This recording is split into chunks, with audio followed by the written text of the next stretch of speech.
श्री कृष्ण मेरे सभी प्यारे कथा श्रोताओं को। मेरा नाम है नमित अग्रवाल और स्वागत है आपका मेरे चैनल कथावाचक में। सौप्तिक पर्व आरंभ हो चुका था, जो कि 10वां पर्व है महाभारत का। सौप्तिक का शाब्दिक अर्थ होता है रात में सोए हुए मनुष्यों के ऊपर आक्रमण करना। और पिछली कथा में हम लोगों ने पढ़ा था कि अश्वत्थामा ने धृष्टद्युम्न, उत्तमौजा और युधामन्यु को पीट पीट कर मार डाला था। आइए आज की कथा आरंभ करते हैं। उन सबको मारने के पश्चात अश्वत्थामा ने नींद में पड़े हुए अन्य महारथियों पर भी आक्रमण किया। वे सब भय से कांपने लगे, किंतु अश्वत्थामा ने उन सभी को तलवार से मौत के घाट उतार दिया। शिविर के विभिन्न भागों में उसने मध्यम श्रेणी के सैनिकों को भी निद्रा में बेहोश देखा और उन सबको भी एक क्षण में ही तलवार से तहस नहस कर डाला। इसी तरह अनेकों योद्धा, घोड़े और हाथियों को उस तलवार की भेंट चढ़ा दिया। इससे उसका सारा शरीर खून में लथपथ हो गया और वह साक्षात काल के समान दिखाई देने लगा। उस समय जिन योद्धाओं की नींद टूटती थी वे ही अश्वत्थामा का शब्द सुनकर भौचक्के से रह जाते थे और उसे राक्षस समझकर आंखें मूंद लेते थे। इस प्रकार भयंकर रूप धारण किए वह सारी छावनी में चक्कर लगा रहा था। जब द्रौपदी के पुत्रों ने धृष्टद्युम्न के मारे जाने का समाचार सुना तो वे निर्भय होकर अश्वत्थामा पर बाढ़ बरसाने लगे। अश्वत्थामा अपनी दिव्य तलवार लेकर उन पर टूट पड़ा और उससे प्रतिविंध्य की कोख फाड़ डाली। इससे वह प्राणहीन होकर पृथ्वी पर गिर पड़ा। सुत सोम ने पहले तो प्रास से चोट की, फिर वह भी तलवार लेकर द्रोण पुत्र की ओर चला। अश्वत्थामा ने तलवार के सहित उसकी वह भुजा काट डाली और फिर उसकी पसली पर प्रहार किया। इससे हृदय फट जाने के कारण वह पृथ्वी पर गिर गया। इसी समय नकुल के पुत्र शतानीक ने एक रथ का पहिया उठाकर बड़े जोर से अश्वत्थामा की छाती पर मारा। अश्वत्थामा ने भी तुरंत ही उस पर चोट की। उससे वह व्याकुल होकर पृथ्वी पर गिर पड़ा। फिर अश्वत्थामा ने उसका सिर काट डाला। अब श्रुतकर्मा परिघ लेकर अश्वत्थामा की ओर चला और उसके बाएं गाल पर चोट की, किंतु अश्वत्थामा ने अपनी तीखी तलवार से उसके मुंह पर ऐसा वार किया कि जिससे उसका चेहरा बिगड़ गया और वह बेहोश होकर पृथ्वी पर जा पड़ा। उसका शब्द सुनकर महारथी श्रुतकीर्ति अश्वत्थामा के सामने आया और उस पर बाणों की वर्षा करने लगा, किंतु अश्वत्थामा ने उसकी बाढ़ वर्षा को ढाल पर रोक लिया और उसके सिर को धड़ से अलग कर दिया। इसके बाद उसने तरह तरह के शस्त्रों से शिखंडी और प्रभद्रक वीरों को मारना आरंभ किया।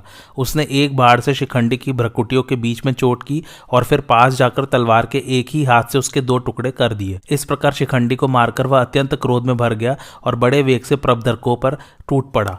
राजा विराट की जो कुछ सेना बची थी उसे उसने एकदम कुचल डाला तथा राजा द्रुपद के पुत्र, पौत्र और संबंधियों को खोज खोज कर मौत के घाट उतार दिया। अश्वत्थामा का सिंहनाद सुनकर पांडवों की सेना में सैकड़ों हजारों वीर जाग पड़े। उसने उनमें से किसी के पैर, किसी की जांघें और किसी की पसलियां काट डाली। उन सभी को बहुत अधिक कुचल दिया गया था। इससे वह भयानक चीत्कार कर रहे थे। इसी प्रकार घोड़े और हाथियों के बिगड़ जाने से भी अनेकों योद्धा पिस गए थे। उन सबकी लोथों से सारी रणभूमि पट गई थी। घायल वीर यह क्या है, कौन है, किसका शब्द है, यह क्या कर डाला, इस प्रकार चिल्ला रहे थे। उनके लिए अश्वत्थामा प्राणांतक काल के समान हो रहा था। पांडव और संजय वीरों में जो शस्त्र और कवचों से रहित थे और जिन्होंने कवच धारण कर लिए थे उन सभी को अश्वत्थामा ने यमलोक भेज दिया। जो लोग नींद के कारण अंधे और अचेत से हो रहे थे वे उसके शब्द से चौंककर उछल पड़े, किंतु फिर भयभीत होकर जहां तहां छिप गए।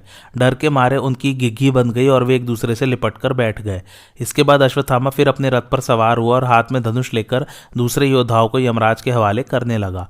फिर वह हाथ में ढाल तलवार लेकर उस सारी छावनी में चक्कर लगाने लगा।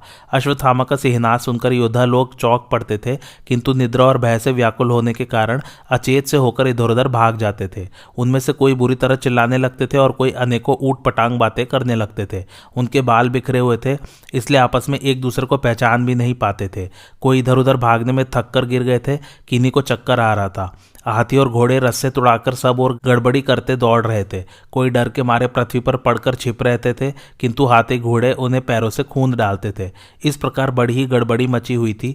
लोगों के इधर उधर दौड़ने से बड़ी धूल छा गई, जिससे उस रात्रि के समय शिविर में दूना अंधकार हो गया। उस समय पिता पुत्रों को और भाई भाइयों को नहीं पहचान पाते थे। हाथी हाथियों पर और बिना सवार के घोड़े घोड़ों पर टूट पड़े तथा एक दूसरे पर चोटें करते घायल होकर पृथ्वी पर लौटने लगे। बहुत से लोग निद्रा में अचेत पड़े थे। वे अंधेरे में उठकर आपस में ही आघात करके एक दूसरे को गिराने लगे। दैववश उनकी बुद्धि नष्ट हो गई थी। वे हा तात, हा पुत्र इस प्रकार चिल्लाते हुए अपने बंधु बांधवों को छोड़कर इधर उधर भागने लगे। बहुत से तो हाय हाय करते पृथ्वी पर गिर गए। अनेकों वीर यंत्र और कवचों के बिना ही शिविर से बाहर जाना चाहते थे। उनके बाल खुले हुए थे और वे हाथ जोड़े भय से थरथर कांप रहे थे। तो भी कृपाचार्य और कृतवर्मा ने शिविर से बाहर निकलने पर किसी को जीवित नहीं छोड़ा। इन दोनों ने अश्वत्थामा को प्रसन्न करने के लिए शिविर के तीन ओर आग लगा दी। इससे सारी छावनी में उजाला हो गया और उसकी सहायता से अश्वत्थामा हाथ में तलवार लेकर सब ओर घूमने लगा। इस समय उसने अपने सामने आने वाले और पीठ दिखाकर भागने वाले दोनों ही प्रकार के योद्धाओं को तलवार के घाट उतार दिया। किन्हीं किन्हीं को उसने तिल के पौधे के समान बीच से ही दो करके गिरा दिया। इसी प्रकार उसने किन्हीं के शस्त्र सहित भुजदंडों को, किन्हीं के सिरों को, किन्हीं की जंघाओं को, किन्हीं के पैरों को, किन्हीं की पीठ को और किन्हीं की पसलियों को तलवार से उड़ा दिया। इसी प्रकार उसने किसी का मुंह फेर दिया, किसी को कर्णहीन कर डाला, किन्हीं के कंधे पर चोट करके उनका सिर शरीर में घुसेड़ दिया। इस प्रकार वह अनेकों वीरों का संहार करता शिविर में घूमने लगा। उस समय अंधकार के कारण रात बड़ी भयावनी हो रही थी।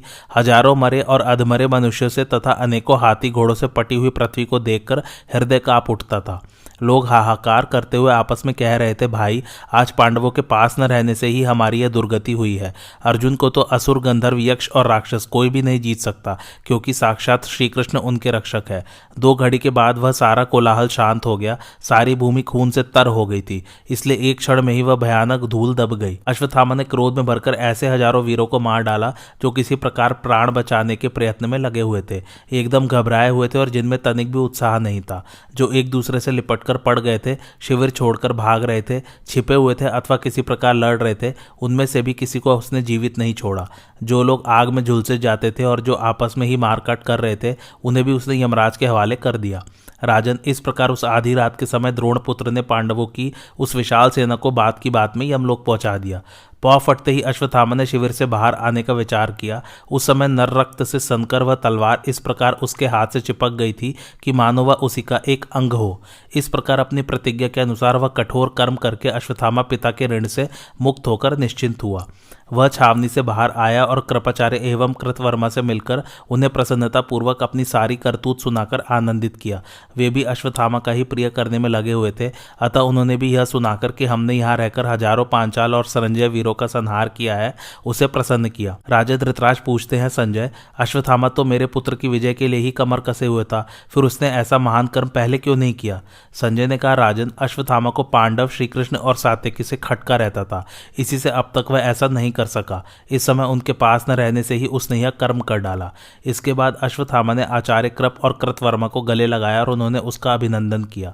फिर उसने हर्ष में भरकर कहा, मैंने समस्त पांचालों को, द्रौपदी के 5 पुत्रों को और संग्राम से बचे हुए सभी मत्स्य एवं सोमक वीरों को नष्ट कर डाला है। अब हमारा काम पूरा हो गया, इसलिए जहां राजा दुर्योधन है वही चलना चाहिए। यदि वे जीवित हो तो उन्हें भी यह समाचार सुना दिया जाए। संजय ने कहा, राजन, वे तीनों वीर संपूर्ण पांचाल वीरों और द्रौपदी के पुत्रों को मारकर जहां राजा दुर्योधन मरणासन अवस्था में पड़ा था उस स्थान पर आए।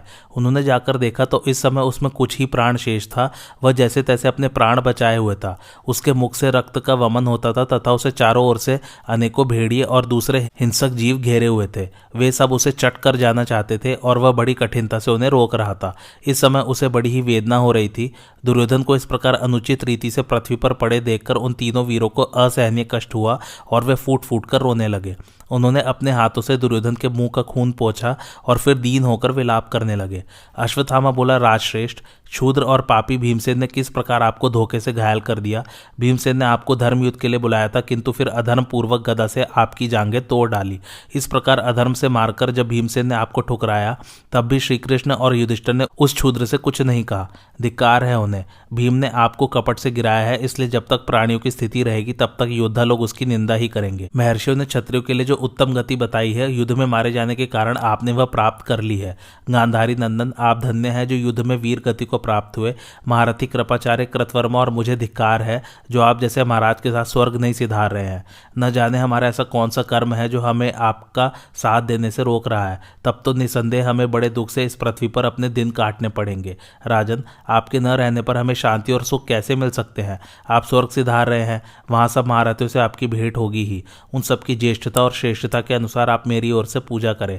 पहले आप समस्त धनुर्धरों के ध्वजारूप आचार्य जी का पूजन करें और उन्हें सूचना दे कि आज अश्वत्थामा ने दृश्यधुम को मार डाला है। फिर महाराज ब्राह्मीक, महारथी जयद्रथ, सोमदत्त, भूरिश्रवा तथा और भी जो वीर पहले स्वर्ग पहुंच चुके हैं, उनका मेरी ओर से आलिंगन करें और उनसे कुशल पूछें।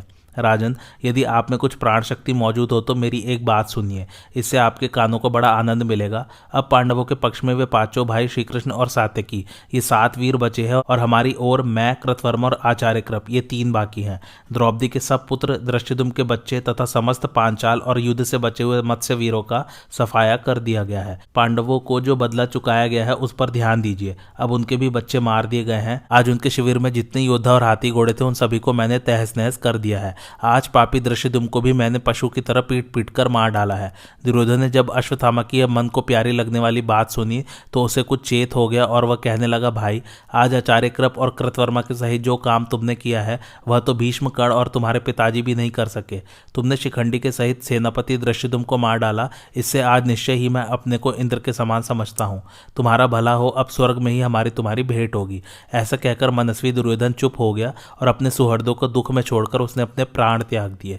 उसने स्वयं पुण्य धाम स्वर्ग लोक में प्रवेश किया और उसका शरीर पृथ्वी पर पड़ा रहा। राजन, इस प्रकार आपके पुत्र दुर्योधन की मृत्यु हुई। वह रणांगण में सबसे पहले गया था और सबसे पीछे शत्रुओं द्वारा मारा गया। मरने से पहले दुर्योधन ने तीनों वीरों को गले लगाया और उन्होंने भी उनका आलिंगन किया। अश्वत्थामा के मुख से यह करुणाजनक संवाद सुनकर मैं शोकाकुल होकर दिन निकलते ही नगर में चला आया। इस प्रकार आप ही की खोटी सलाह से यह कौरव और पांडवों का भीषण संहार हुआ है। आपके पुत्र स्वर्गवास होने से मैं अत्यंत शोकार्त हो गया हूँ। अब व्यास जी की कृपा से प्राप्त हुई मेरी दिव्य दृष्टि नष्ट हो गई है। महाराज धृतराष्ट्र इस प्रकार पुत्र की मृत्यु का संवाद सुनकर एकदम चिंता में डूब गए और लंबे लंबे गर्म श्वास लेने लगे। वह रात बीतने पर दृष्टिदुम्न के सारथी ने राजा युधिष्ठिर को शिविर में सोए हुए वीरों के संहार की सूचना दी। उसने कहा, महाराज, राजा द्रुपद के पुत्रों के सहित सब द्रौपदी पुत्र शिविर में निश्चिंत होकर बेखबर सोए हुए थे। वे सभी मार डाले गए। आज रात्रि में क्रूर कृतवर्मा, कृपाचार्य और पापी अश्वत्थामा ने आपके सारे शिविर को नष्ट कर डाला है। इन्होंने प्रास, शक्ति और फरसों से हजारों योद्धा तथा हाथी घोड़ों को काटकर आपकी सेना का संहार कर डाला है। कृतवर्मा कुछ व्यग्रचित था, इसलिए सारी सेना में से एक मैं ही किसी प्रकार बचकर निकल आया हूँ। सारथी की अमंगल वाणी सुनकर कुंती नंदन युधिष्ठिर पुत्र शोक से व्याकुल होकर पृथ्वी पर गिर पड़े। उस समय सात्यकी, भीमसेन, अर्जुन और नकुल सहदेव ने उन्हें संभाला। चेत होने पर वे विलाप करते हुए कहने लगे, हाय, हम तो शत्रु को जीत चुके थे, किंतु आज उन्होंने हमें जीत लिया। हमने भाई, समवयस्क, पिता, पुत्र, मित्र, बंधु, मंत्री और पौत्रों की हत्या करके तो जय प्राप्त की, किंतु इस प्रकार जीतकर भी आज हम जीत लिए गए। कभी कभी अनर्थ अर्थ सा जान पड़ता है तथा अर्थ सी दिखाई देने वाली वस्तु अनर्थ के रूप में परिणत हो जाती है। इसी प्रकार हमारी यह विजय पराजय सी हो गई है और शत्रु की पराजय भी विजय सी हो गई है। इस मनुष्य लोक में प्रमाद से बढ़कर मनुष्य की कोई और मृत्यु नहीं है। प्रमादी मनुष्य को अर्थ सब प्रकार त्याग देते हैं तथा उसे अनर्थ सब ओर से घेर लेते हैं। वह विद्या, तप, वैभव और यश किसी प्रकार प्राप्त नहीं कर सकता। शत्रुओं ने अमरशवश जिन्हें सोते हुए ही मार डाला है वे तो निसंदेह स्वर्ग सिधार गए हैं, परंतु मुझे तो द्रौपदी की चिंता है, क्योंकि जिस समय वह अपने भाइयों, पुत्रों और बूढ़े पिता पांचाल राज द्रुपद की मृत्युओं का समाचार सुनेगी, उस समय उनके शोक जनित दुख को कैसे सह सकेगी। उसके हृदय में तो आग सी लग जाएगी। इस प्रकार अत्यंत दीनता से विलाप करते करते वे नकुल से कहने लगे, भैया, तुम जाओ और मंद भागिनी द्रौपदी को उसके मात्र पक्ष की स्त्रियों सहित यहाँ लिवा लाओ। धर्मराज की आज्ञा पाकर नकुल रथ पर सवार हो उस डेरे की ओर गया जहाँ पांचाल राज की महिलाएं और महारानी द्रौपदी थी। नकुल को भेजकर महाराज युधिष्ठिर शोकाकुल सुहृदों के सहित रोते रोते उस स्थान पर गए जहां उनके पुत्र मरे पड़े थे।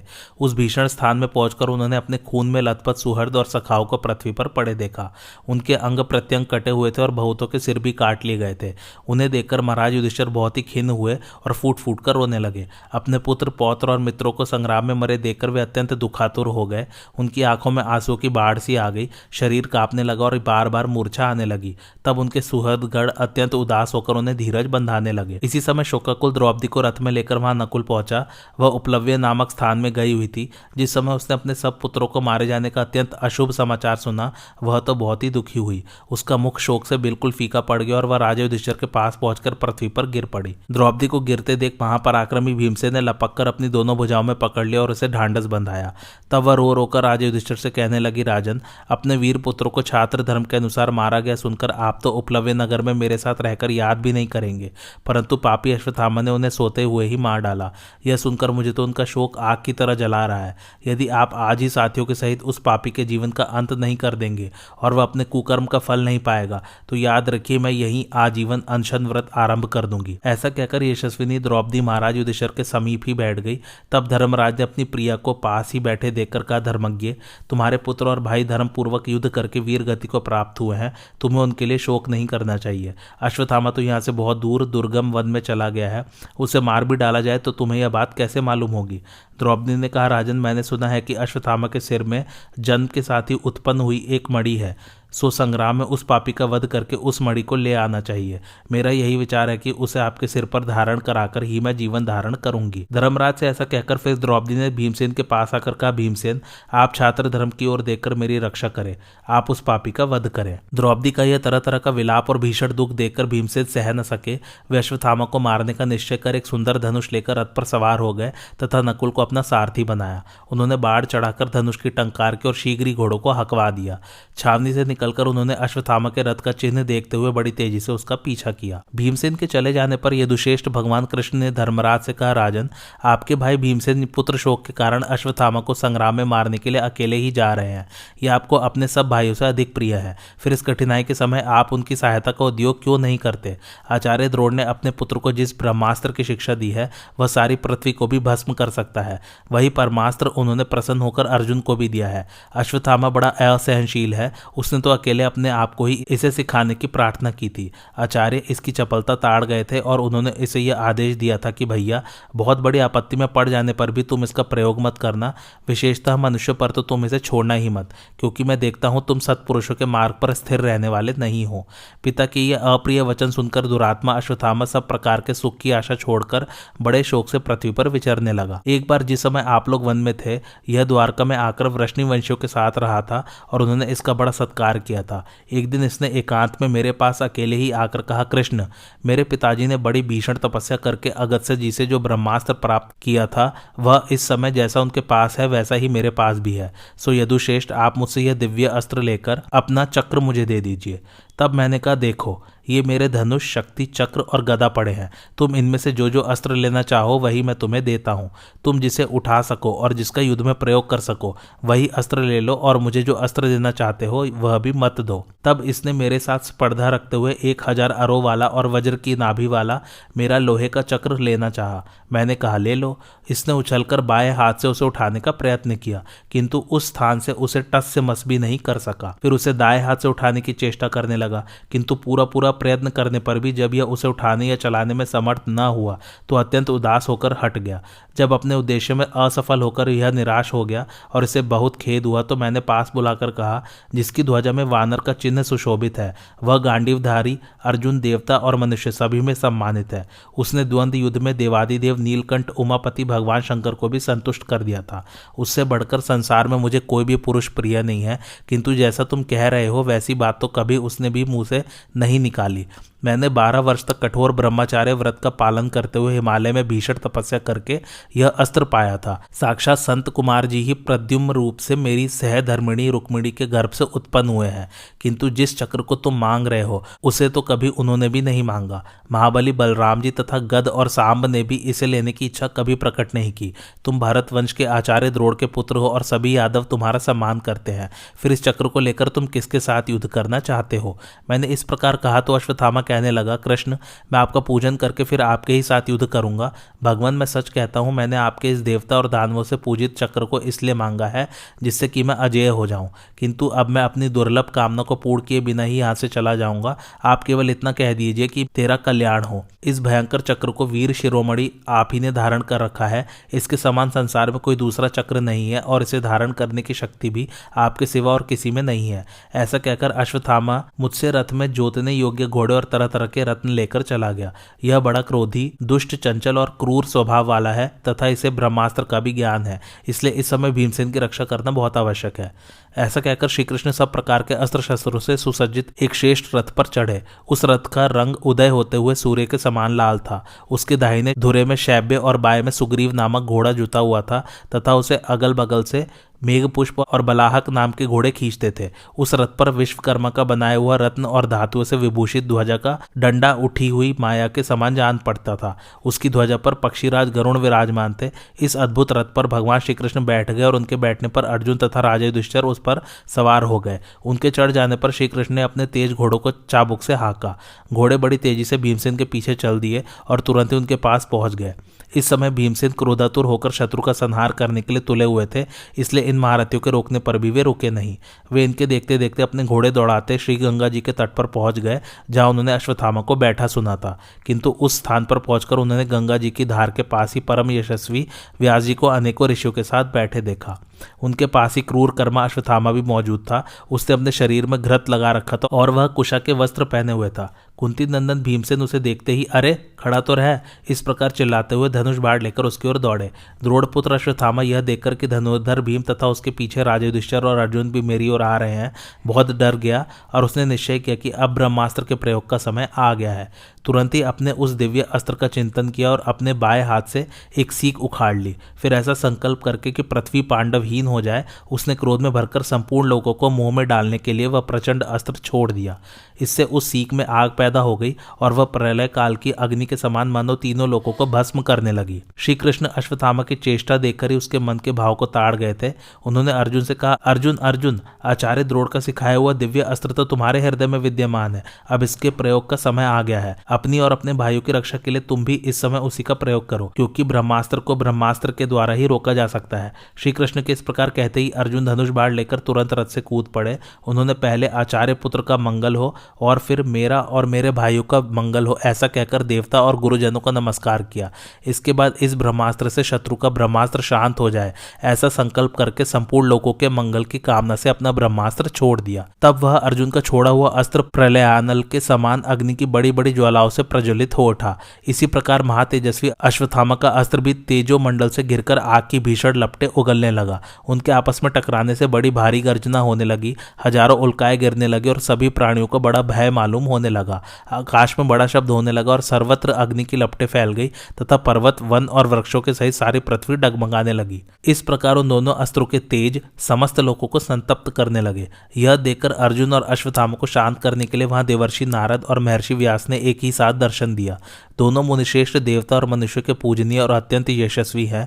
ये संपूर्ण लोगों के हित की कामना से उन दोनों अस्त्रों को शांत कराने के लिए उनके बीच में आकर खड़े हो गए और कहने लगे, पूर्व काल में जो तरह तरह के शस्त्रों को जानने वाले महारथी हो गए हैं, उन्होंने इन अस्त्रों का प्रयोग मनुष्यों पर कभी नहीं किया। फिर वीरों, तुम दोनों ने ही यह महान अनिष्टकारी साहस क्यों किया है? उन अग्नि के समान तेजस्वी महर्षियों को देखते ही अर्जुन बड़े फुर्ती से अपना दिव्य अस्त्र लौटाने लगा। फिर उसने हाथ जोड़कर कहा, भगवान, मैंने तो इसी उद्देश्य से यह अस्त्र छोड़ा था कि इसके द्वारा शत्रु का छोड़ा हुआ ब्रह्मास्त्र शांत हो जाए। अब इस अस्त्र को लौटा लेने पर तो पापी अश्वत्थामा अवश्य ही अपने अस्त्र के प्रभाव से हम सबको भस्म कर देगा। इसलिए इस समय जैसा करने से हमारा और सब लोगों का हित हो, उसी के लिए आप हमें सलाह दें। ऐसा कहकर अर्जुन ने उस ब्रह्मास्त्र को वापस लौटा लिया। उसे लौटा लेना तो देवताओं के लिए भी कठिन था। संग्राम में एक बार छोड़ देने पर उसे लौटाने में तो अर्जुन के सिवा स्वयं इंद्र भी समर्थ नहीं था। वह अस्त्र ब्रह्मा तेज से प्रकट हुआ था। असंयमी पुरुष उसे छोड़ तो सकता था, किंतु उसे लौटाने का सामर्थ्य ब्रह्मचारी के सिवा और किसी में नहीं था। यदि कोई ब्रह्मचारीहीन पुरुष उसे एक बार छोड़कर फिर लौटाने का प्रयत्न करता तो वह अस्त्र कुटुंब सहित उस व्यक्ति का ही सिर काट लेता था। अर्जुन ब्रह्मचारी और व्रती था। उसने दुष्प्राप्य होने पर भी यह परमास्त्र प्राप्त कर लिया था, परंतु बड़ी भारी विपत्ति पड़ने के सिवा और किसी समय वह इसका प्रयोग नहीं करता था। अर्जुन सत्यवादी, शूरवीर, ब्रह्मचारी और गुरु के आगे का पालन करने वाला था, इसलिए उसने फिर भी उसे लौटा लिया। अश्वत्थामा ने भी जब उन ऋषियों को अपने अस्त्र के सामने खड़े देखा तो उसे लौटाने का बड़ा प्रयत्न किया, किंतु वह वैसा कर न सका। तब वह मन में अत्यंत व्याकुल होकर श्री व्यास जी से कहने लगा, मुनि, मैं भीमसेन के भय से जब बहुत बड़ी आपत्ति में पड़ गया था, तब अपने प्राणों को बचाने के लिए ही मैंने यह अस्त्र छोड़ा है। भीमसेन ने दुर्योधन का वध करने के उद्देश्य से संग्राम रणभूमि में नियम विरुद्ध आचरण करके अधर्म किया है। इसी से संयमी न होने पर भी मैंने यह अस्त्र छोड़ दिया है। अब इसे लौटाने में तो मैं समर्थ नहीं हूँ। मैंने अग्नि मंत्र से अभिमंत्रित करके यह दुर्दम्य दिव्य अस्त्र पांडवों का नाश करने के लिए छोड़ा है, अतः आज ये सभी पांडवों के प्राण ले लेगा। इस प्रकार क्रोध में भरकर पांडवों के वध के लिए यह अस्त्र छोड़कर अवश्य ही मैंने बड़ा पाप किया है। व्यास जी ने कहा, भैया ब्रह्मास्त्र का ज्ञान तो अर्जुन को भी है, किंतु उसने क्रोध में भरकर या तुम्हें मारने के लिए उसे नहीं छोड़ा है। उसने तो अपने ब्रह्मास्त्र से तुम्हारे ब्रह्मास्त्र को शांत करने के लिए उसका प्रयोग किया है और अब उसे लौटा भी लिया है। ब्रह्मास्त्र को पाकर भी तुम्हारे पिताजी का उपदेश मानकर महाबाहु अर्जुन छात्र धर्म से विचलित नहीं हुआ है। यह ऐसा धीर वीर साधु और सब प्रकार के अस्त्र शस्त्रों को जानने वाला है, फिर भी तुम्हें इसे भाइयों के सहित मार डालने की कुबुद्धि क्यों हुई है? देखो, जिस देश में एक ब्रह्मास्त्र को दूसरे ब्रह्मास्त्र से दबा दिया जाता है वहां 12 वर्ष तक वर्षा नहीं होती। इसी से प्रजा का हित करने के लिए अर्जुन ने तुम्हारे ब्रह्मास्त्र को नष्ट नहीं किया है। तुम्हें पांडवों की, अपनी और राष्ट्र की रक्षा करनी ही चाहिए, इसलिए अब तुम इस दिव्य अस्त्र को लौटा लो। अब तुम्हारा क्रोध शांत हो जाना चाहिए और पांडवों को भी स्वस्थ रहने चाहिए। राजर्षि युधिष्ठिर किसी को अधर्म से जीतना नहीं चाहते। तुम्हारे सिर में जो मणि है वह तुम इन्हें दे दो और उसे लेकर पांडव लोग तुम्हें प्राणदान दे दे। अश्वत्थामा बोला, पांडवों ने कौरवों का जितना धन और जो रत्न प्राप्त किए हैं, मेरी यह मणि उन सबसे अधिक कीमती है। इसे बांध लेने पर शस्त्र व्याधि या क्षुधा से अथवा देवता दानव नाग राक्षस या चोरों से होने वाला किसी भी प्रकार का भय नहीं रहता। इस मणि का ऐसा अद्भुत प्रभाव है, इसलिए मुझे इसका त्याग तो किसी भी प्रकार नहीं करना चाहिए। तो भी आपने जो कुछ आदेश मुझे दिया है वह तो मुझे करना ही होगा, किंतु मेरा छोड़ा हुआ यह दिव्य अस्त्र व्यर्थ तो हो नहीं सकता। इसे एक बार छोड़कर फिर लौटाने की मुझे सामर्थ्य नहीं है, इसलिए अब मैं इस अस्त्र को उत्तरा के घर पर छोड़ता हूँ। आपके आगे का मैं कभी उल्लंघन न करता, परंतु क्या करूं, इसे लौटाना तो मेरे वश की बात नहीं है। व्यास जी बोले, अच्छा ऐसा ही करो, चित्त में और किसी प्रकार का विचार मत रखो, इस अस्त्र को पांडवों के गर्भ पर छोड़कर शांत हो जाओ। तब अश्वत्थामा ने वह अस्त्र उत्तरा के गर्भ पर छोड़ दिया। यह देखकर भगवान कृष्ण बड़े प्रसन्न हुए और उन्होंने अश्वत्थामा से कहा, कुछ दिन हुए विराट पुत्री उत्तरा से, जब वह उपलव्य नगर में थी, एक तपस्वी ब्राह्मण ने कहा था कि कौरवों का परीक्षा होने पर तेरे गर्भ से एक बालक होगा। उस ब्राह्मण का वह वचन सत्य होगा। वह परीक्षित ही इन पांडवों के वंश को चलाने वाला बालक होगा। श्री कृष्ण के ऐसा कहने पर अश्वत्थामा ने क्रोध में भरकर कहा, केशव, तुम पांडवों का पक्ष लेकर जो बातें कह रहे हो वह कभी नहीं हो सकती। मेरा वाक्य झूठा नहीं होगा। मेरा यह भयानक अस्त्र अवश्य ही उसके गर्भ पर गिरेगा। श्री भगवान ने कहा, इस दिव्य अस्त्र का वार तो अवश्य अमोघ ही होगा, किंतु वह गर्भ मरा हुआ उत्पन्न होने पर भी फिर दीर्घ जीवन प्राप्त करेगा। हाँ, तुम्हें अवश्य सभी समझदार पापी और कायरी समझते हैं, क्योंकि तुम बार बार पाप ही बटोरते हो और बालकों की हत्या करते हो, इसलिए तुम्हें इस पाप का फल भोगना ही पड़ेगा। तुम 3000 वर्ष तक इस पृथ्वी में भटकते रहोगे और किसी भी जगह किसी पुरुष के साथ तुम्हारी बातचीत नहीं हो सकेगी। तुम्हारे शरीर में से पीव और लोहू की गंध निकलेगी, इसलिए तुम मनुष्य के बीच में नहीं रह सकोगे, दुर्गम वनों में ही पड़े रहोगे। परीक्षित तो दीर्घायु प्राप्त करके वेद व्रत धारण करेगा और फिर आचार्य कृप से सब प्रकार के अस्त्र शस्त्रों का ज्ञान प्राप्त करेगा। इस प्रकार उत्तम उत्तम अस्त्रों का ज्ञान प्राप्त करके वह छात्र धर्म का अनुसरण करते हुए 60 वर्ष तक पृथ्वी का राज्य करेगा। दुरात्मन, देखना, यह परीक्षित नामक राजा तुम्हारी आंखों के सामने ही कुरुवंश की गद्दी पर बैठेगा। वह तुम्हारे शस्त्र की ज्वाला से जल अवश्य जाएगा, परंतु मैं उसे पुनः जीवित कर दूंगा। नराधम, उस समय तुम मेरे तप और सत्य का प्रभाव देख लेना। व्यास जी कहने लगे, द्रोणपुत्र, तुमने मेरी भी बात न मानकर ऐसा क्रूर कर्म किया है और ब्राह्मण होकर भी तुम्हारा आचरण ऐसा खोटा है, इसलिए देवकी नंदन श्री कृष्ण ने जो बात कही है वह अवश्य ठीक होगी, क्योंकि इस समय तुमने स्वधर्म को छोड़कर छात्र धर्म स्वीकार कर रखा है। अश्वत्थामा बोला, ब्राह्मण, भगवान कृष्ण की बात ठीक हो, अब मैं मनुष्यों में केवल आपके ही साथ रहूंगा। इसके बाद अश्वत्थामा पांडवों को मणि देकर उन सबके सामने ही उदास मन से वन में चला गया। इधर पांडव भी श्री कृष्ण, नारद और व्यास जी को आगे करके बड़ी तेजी से मनस्विनी द्रौपदी के पास आए, जो इस समय अन्न त्याग किए हुए बैठी थी। वहां वे सब उसे चारों ओर से घेर कर बैठ गए। फिर राजा युधिष्ठिर की आज्ञा से भीमसेन ने द्रौपदी को वह दिव्य मणि दी और उससे कहा, भद्रे, लो यह मणि है, तुम्हारे पुत्रों के वध करने वाले को हमने जीत लिया है। अब उठो और शोक त्याग कर छात्र धर्म का विचार करो। यह सुनकर द्रौपदी ने कहा, अब इस मणि को महाराज अपने मस्तक पर धारण करें। तब राजा युधिष्ठिर ने उस मणि को गुरुजी का प्रसाद समझकर द्रौपदी के कहने से उसी समय अपने मस्तक पर धारण कर लिया। इसके बाद पुत्र शोकातुरा द्रौपदी उठकर अपने स्थान पर चली गई। राजन, अब महाराज युधिष्ठिर ने रात के समय समय जो वीर मारे गए थे उनके लिए शोकातुर होकर श्री कृष्ण से कहा, कृष्ण, अश्वत्थामा तो शस्त्र विद्या में विशेष कुशल भी नहीं था, फिर उसने मेरी सभी महारथी पुत्र और हजारों योद्धाओं के साथ अकेले ही लोहा लेने वाले शस्त्र विद्या विशारद द्रुपद पुत्रों को कैसे मार डाला? उसने ऐसा कौन सा पुण्यकर्म किया था जिसके प्रभाव से उसने अकेले ही हमारे सब सैनिकों को नष्ट कर दिया? श्री कृष्ण ने कहा, अश्वत्थामा ने अवश्य ही ईश्वरों के ईश्वर देवाधिदेव अविनाशी भगवान शिव की शरण ली थी, इसी से उसने अकेले ही अनेकों योद्धाओं को मार डाला।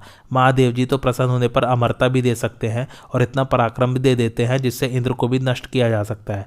भरत श्रेष्ठ, महादेव जी के स्वरूप का मुझे अच्छी तरह ज्ञान है तथा उनके जो अनेकों प्राचीन कर्म है उन्हें भी मैं जानता हूँ। वे संपूर्ण भूतों के आदि, मध्य और अंत है। यह सारा जगत उन्हीं के प्रभाव से चेष्टा कर रहा है। वे महान वीर महादेव जी अश्वत्थामा पर प्रसन्न हो गए थे, इसी से उसने आपके महारथी पुत्र को और पांचाल राज के अनेकों अनुयायियों को धराशायी कर दिया। अब आप उसके विषय में कोई विचार न करें। अश्वत्थामा ने यह काम महादेव जी की कृपा से ही किया है। आप तो अब आगे जो काम करना हो उसे कीजिए। सौप्तिक पर्व यही समाप्त होता है।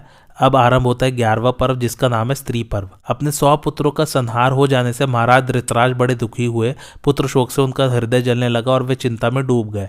उस समय संजय ने उनके पास जाकर कहा, महाराज, आप चिंता क्यों करते हैं? शोक को कोई बटा तो सकता नहीं।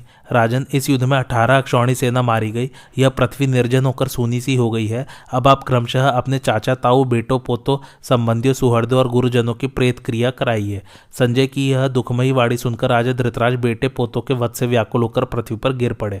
फिर सावधान होने पर वे बोले, मेरे पुत्र, मंत्री और सभी सुहजन मर चुके हैं। अब तो इस पृथ्वी पर भटक भटक कर मेरे लिए दुख ही उठाना बाकी रह गया है। ऐसी जिंदगी से भला मुझे क्या लाभ है? विदुर जी अपने अमृत के समान मीठे वाक्यों से उन्हें सांत्वना देते हुए कहने लगे, राजन, आप पृथ्वी पर क्यों पड़े हैं? उठकर बैठ जाइए और विचार पूर्वक मन को सावधान कीजिए। संसार में सब जीवों के अंत में यही तो गति होनी है।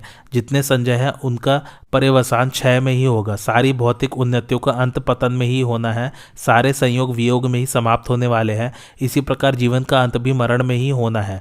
जब यमराज शूरवीर और डरपोक दोनों को ही अपनी ओर खींचते हैं, तब वे वीर क्षत्रिय युद्ध क्यों न करते?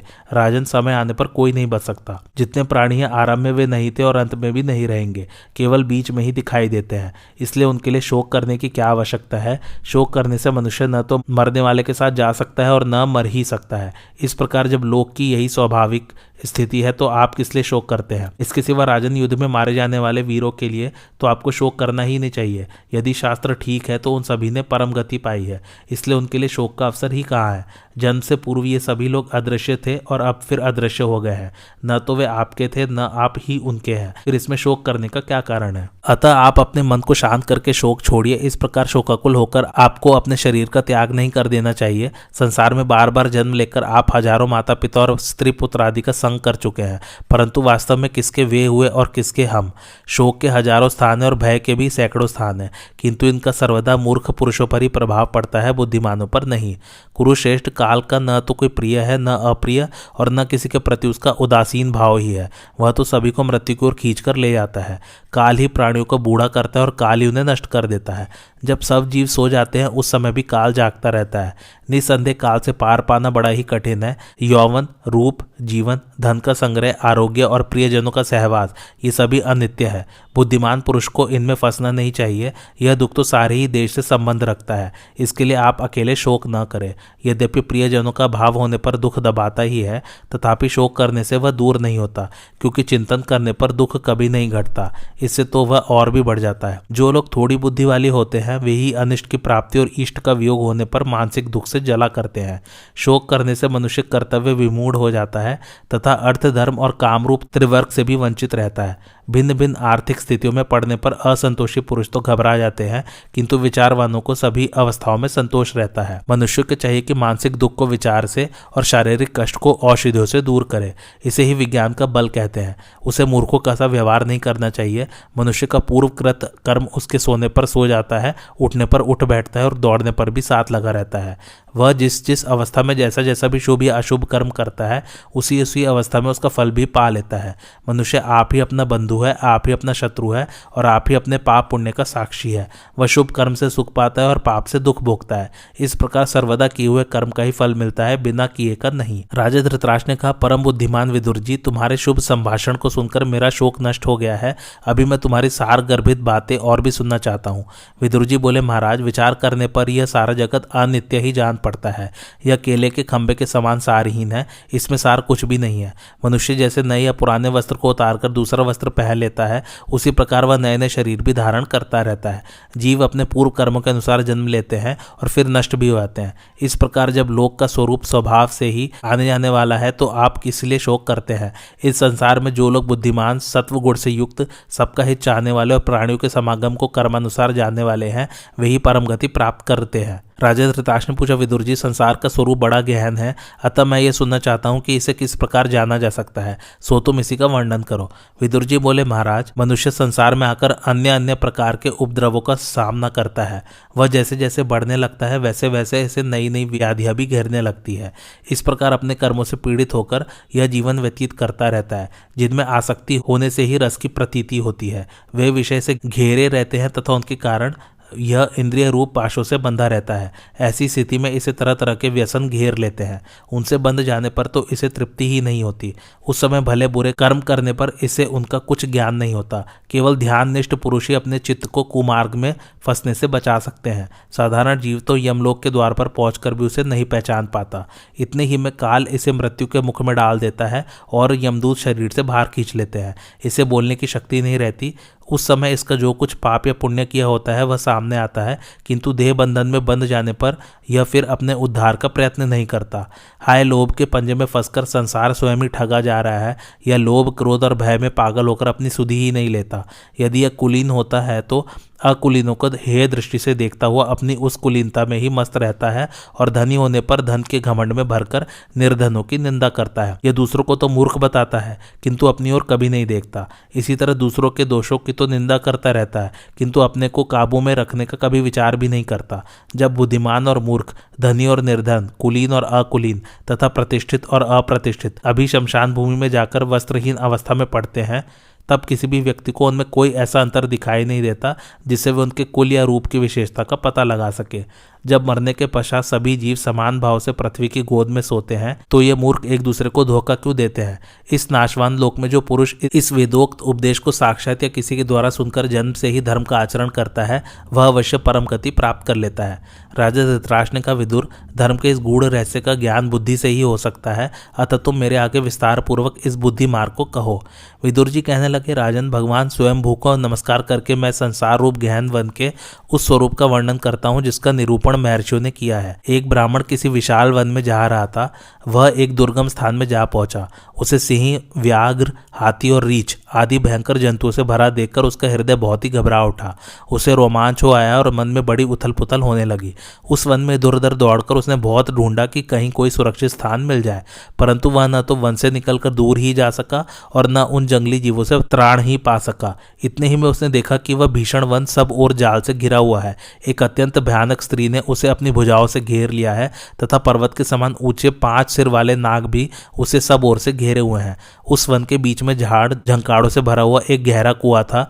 वह ब्राह्मण इधर उधर भटकता उसी में गिर गया, किंतु लता जाल में फंसकर वह ऊपर को पैर और नीचे को सिर किए बीच ही में लटक गया। इतने ही में कुएं के भीतर उसे एक बड़ा भारी सर्प दिखाई दिया और ऊपर की ओर उसके किनारे पर एक विशालकाय हाथी दिखा। उसके शरीर का रंग सफेद और काला था तथा उसके 6 मुख और 12 पैर थे। वह धीरे धीरे उस कुएं की ओर ही आ रहा था। कुएं के किनारे पर जो वृक्ष था उसकी शाखाओं पर तरह तरह की मधुमक्खियों ने छत्ता बना रखा था। उससे मधु की कई धाराएं गिर रही थी। मधु तो स्वभाव से ही सब लोगों को प्रिय है, अतः वह कुएं में लटका हुआ पुरुष इन मधु की धाराओं को ही पीता रहता था। इस संकट के समय भी उन्हें पीते पीते उसकी तृष्णा शांत नहीं हुई और न उसे अपने ऐसे जीवन के प्रति वैराग्य ही हुआ। जिस वृक्ष के सहारे वह लटका हुआ था उसे रात दिन काले और सफेद चूहे काट रहे थे। इस प्रकार इस स्थिति में उसे कई प्रकार के भयों ने घेर रखा था। वन की सीमा के पास हिंसक जंतुओं से और अत्यंत उग्र रूपा स्त्री से भय था। कुएं के नीचे नाग से और ऊपर हाथी से आशंका थी। 5वां भय चूहों के काट देने पर वृक्ष से गिरने का था और 6ठा भय मधु के लोभ के कारण मधुमक्खियों से भी था। इस प्रकार संसार सागर में पड़कर भी वह वहीं डटा हुआ था तथा जीवन की आशा बनी रहने से उसे उससे वैराग्य भी नहीं होता था। महाराज, मोक्ष तत्व के विद्वानों ने यह एक अदृष्टांत कहा है। इसे समझकर धर्म का आचरण करने से मनुष्य परलोक में सुख पा सकता है। यह जो विशाल वन कहा गया है वह यह विस्तृत संसार ही है। इसमें जो दुर्गम जंगल बताया है वह इस संसार की ही गहनता है। इसमें जो बड़े बड़े हिंसक जीव बताए गए हैं वे तरह तरह की व्याधियां हैं, तथा इसकी सीमा पर जो बड़े बड़े डील डॉल वाली स्त्री है वह वृद्धावस्था है जो मनुष्य के रूप रंग को बिगाड़ देती है। उस वन में जो कुआं है वह मनुष्य देह है। उसमें नीचे की ओर जो नाग बैठा हुआ है वह स्वयं काल ही है। वह समस्त देहधारियों को नष्ट कर देने वाला और उनके सर्वस्व को हड़प जाने वाला है। कुएं के भीतर जो लता है जिसके तंतुओं में यह मनुष्य लटका हुआ है वह इसके जीवन की आशा है, तथा ऊपर की ओर जो 6 मुंह वाला हाथी है वह संवत्सर है। 6 ऋतुएं उसके मुख है तथा 12 महीने पैर है। उस वृक्ष को जो चूहे काट रहे हैं उन्हें रात दिन कहा गया है, तथा मनुष्य की जो तरह तरह की कामनाएं हैं वे मधुमक्खियां हैं। मधुमक्खियों के छत्ते से जो मधु की धाराएं चू रही हैं उन्हें भोगों से प्राप्त होने वाले रस समझो, जिनमें कि अधिकांश मनुष्य डूबे रहते हैं। बुद्धिमान लोग संसार चक्र की गति को ऐसा ही समझते हैं, तभी वे वैराग्य रूपी तलवार से इसके पाशों को काटते हैं। धृतराष्ट्र ने कहा, विदुर तुम बड़े तत्वदर्शी हो, तुमने मुझे बड़ा सुंदर आख्यान सुनाया है। तुम्हारे अमृतमय वचनों को सुनकर मुझे बड़ा हर्ष होता है। विदुर जी बोले, महाराज सुनिए, अब मैं विस्तार पूर्वक आपको उस मार्ग का विवरण सुनाता हूँ जिसे सुनकर बुद्धिमान लोग संसार के दुखों से छूट जाते हैं। राजन, जिस प्रकार किसी लंबे रास्ते पर चलने वाला पुरुष थक जाने पर बीच बीच में विश्राम कर लेता है, उसी प्रकार अज्ञानी लोगों को इस संसार यात्रा में चलते हुए बीच बीच में गर्भ में रहकर विश्राम करना होता है। इस संसार से मुक्त तो विवेकी पुरुष ही होते हैं। अतः शास्त्रज्ञों ने गर्भवास को मार्ग का रूपक दिया है और गहन संसार को वन बताया है। यही मनुष्यों तथा चराचर प्राणियों का संसार चक्र है। विवेकी पुरुष को इसमें आसक्त नहीं होना चाहिए। मनुष्य की जो प्रत्यक्ष और परोक्ष शारीरिक तथा मानसिक व्याधियां हैं उन्हीं को बुद्धिमानों ने हिंसक जीव बताया है। मदमती पुरुष इन व्याधियों से तरह तरह के क्लेश और आपत्तियां उठाने पर भी संसार से विरक्त नहीं होते। यदि किसी प्रकार मनुष्य इन व्याधियों के पंजे से निकल भी जाए तो अंत में से वृद्धावस्था तो घेर ही लेती है। इसी से यह तरह तरह के शब्द, स्पर्श, रूप, रस और गंधों से घिरकर मज्जा और मांस रूप कीचड़ से भरे हुए आश्रयहीन धुएं रूप में गड्ढे में पड़ा रहता है। वर्ष, मास, पक्ष और दिन रात की संध्या ये क्रमशः इसके रूप और आयु का नाश किया करते हैं। ये सब काल के ही प्रतिनिधि हैं। इस बात को मूढ़ पुरुष नहीं जानते, किंतु विद्वानों का कथन है कि प्राणियों का शरीर रथ के समान है। सत्वगुण प्रधान, बुद्धि सारथी है, इंद्रिय घोड़े और मन लगाम है। जो पुरुष स्वेच्छा पूर्वक दौड़ते हुए इन घोड़ों के पीछे लगा रहता है वह तो इस संसार चक्र में पहिए के समान घूमता रहता है, किंतु जो बुद्धि पूर्वक उन्हें अपने काबू में कर लेता है उसे इस संसार में नहीं आना पड़ता। अतः बुद्धिमान पुरुष को संसार की निवृत्ति का ही प्रयत्न करना चाहिए, इस ओर से लापरवाही नहीं करनी चाहिए। जो पुरुष इंद्रियों को वश में रखता है, क्रोध और लोभ से छूटा हुआ है तथा संतुष्ट और सत्यवादी है, वह शांति प्राप्त करता है। मनुष्यों को चाहिए कि अपने मन को काबू में करके ब्रह्म ज्ञान रूप महा औषधि प्राप्त करे और उसके द्वारा इस संसार दुख रूप महारोग को नष्ट कर दे। इस दुख से संयमी विचित्त के द्वारा जैसा छुटकारा मिल सकता है वैसा पराक्रम, धन, मित्र या हितु किसी की भी सहायता से नहीं मिल सकता। यह बात निर्विवाद है कि प्राणियों को अपने आत्मा से अधिक प्रिय कोई वस्तु नहीं है, क्योंकि मरण किसी को भी इष्ट नहीं है। इसलिए बुद्धिमान पुरुष को सभी जीवों पर दया करनी चाहिए। जो बुद्धिहीन पुरुष तरह तरह के माया मोह में फंसे हुए हैं और जिन्हें बुद्धि के जाल ने बांध रखा है, वे भिन्न भिन्न योनियों में भटकते रहते हैं। सूक्ष्म दृष्टि महापुरुष तो सनातन ब्रह्म को ही प्राप्त कर लेते हैं। महात्मा व्यास जी कहते हैं, पुराने समय की बात है, एक बार मैं इंद्र की सभा में गया था। वहां मैंने सब देवताओं को इकट्ठे हुए देखा। उस समय एक विशेष प्रयोजन से पृथ्वी उनके पास आई और उनसे कहने लगी, देवगण, आप लोगों ने मेरा जो काम करने के लिए ब्रह्मा जी की सभा में प्रतिज्ञा की थी उसे अब शीघ्र ही पूरा कर दीजिए। उसकी यह बात सुनकर भगवान विष्णु ने कहा, राजा धृतराष्ट्र के 100 पुत्रों में जो सबसे बड़ा दुर्योधन है वह तेरा काम करेगा। उसके निमित्त से अनेकों राजा कुरुक्षेत्र में आकर अपने सुदृढ़ शस्त्रों के प्रहार से एक दूसरे का संहार कर डालेंगे। इस प्रकार उस युद्ध में तेरा सारा भार उतर जाएगा। अब तू शीघ्र ही जा और सब लोगों को धारण कर। आज की कथा यही समाप्त होती है। कैसी लगी आप लोगों को मेरी कथा मुझे कमेंट करके जरूर बताइए और मेरे चैनल कथावाचक को लाइक, शेयर और सब्सक्राइब जरूर कीजिए। Thanks for watching. धन्यवाद।